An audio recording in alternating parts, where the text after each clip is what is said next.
እኔ ሙሉ ቀን የጠፍታ ነው ብዬ ጨነቃለሁ፣ እሷ ትለምንልኛለች። ቆይ ለምንድን ነው የለመንሽው?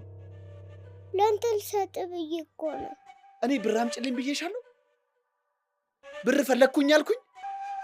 አትዋሽ ወንድሜ፣ አንተ ማታ ስጸልይ ሰምቼሃለሁ። የቤት ኪራይ የማከፍለው ብር ስለሌለ አይደል? ወንድሜ አንተ ስትከፋ እኮ እኔም እከፋለሁ። ምንድን ነው እየሰማሁ ያለሁት?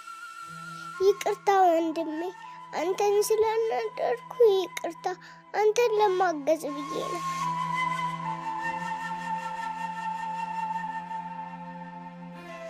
ወዴት ነው? ልዕልት እባክሽ ብቻዬን ተይኝ።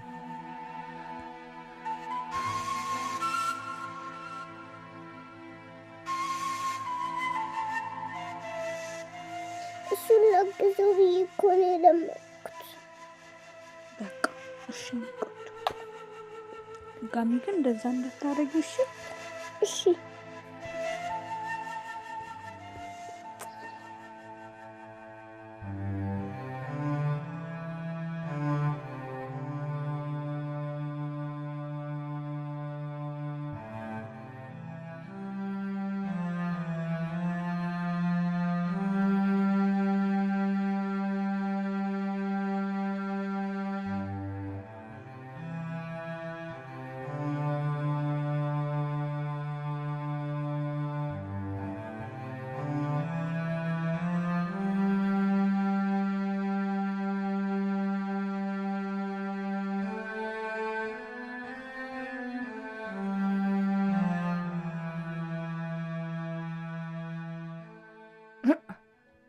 ምን ታርግ?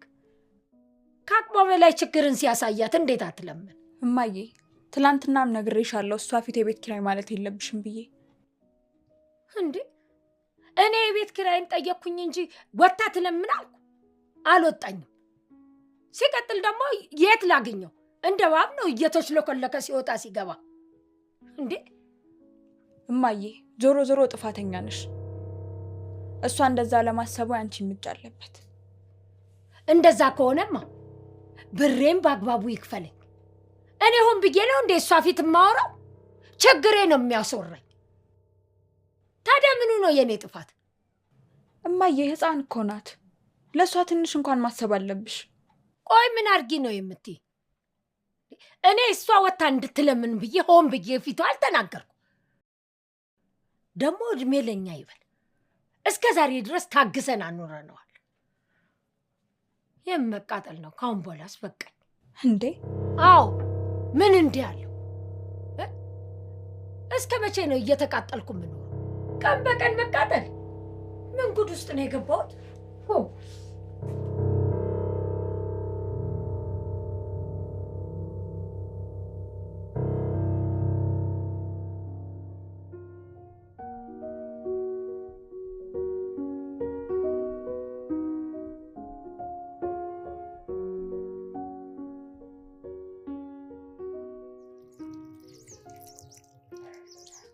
ይህን ያህል ብቻ እንኳንክ ይበቃል። መረጋጋት ስለፈለግኩኝ ነበር፣ ግን ምን አይነት ስሜት እየተሰማኝ እንደሆነ እንኳን አላውቀውም። ሌላ ናታን እኮ ነው የሆንከው። እንደዚህ ስትሆን አይቼ አላውቅም። ሄመንም በእኔ ጭንቀት ውስጥ እንዳለችበት የተረዳሁት። እኔ እኮ እሷ ፊት ምንም ነገር እንዳልተፈጠረ ነበረ የምሆነው። ግን እንደ ዛሬው አይነት ነገር ታደርጋለች ብዬ ሳይሆን እንዳትጨነቅብኝ ብዬ ነበር። እንደዛ ማድረጌ ግን ትክክል ነበር ማለት ነው። እኔም ስትለምን ሳያት በጣም ነበር ያዘንኩት። ለወንድሟ ብላ እንዳደረገችው ሳስብ ግን በጣም ነው ያስገረመች።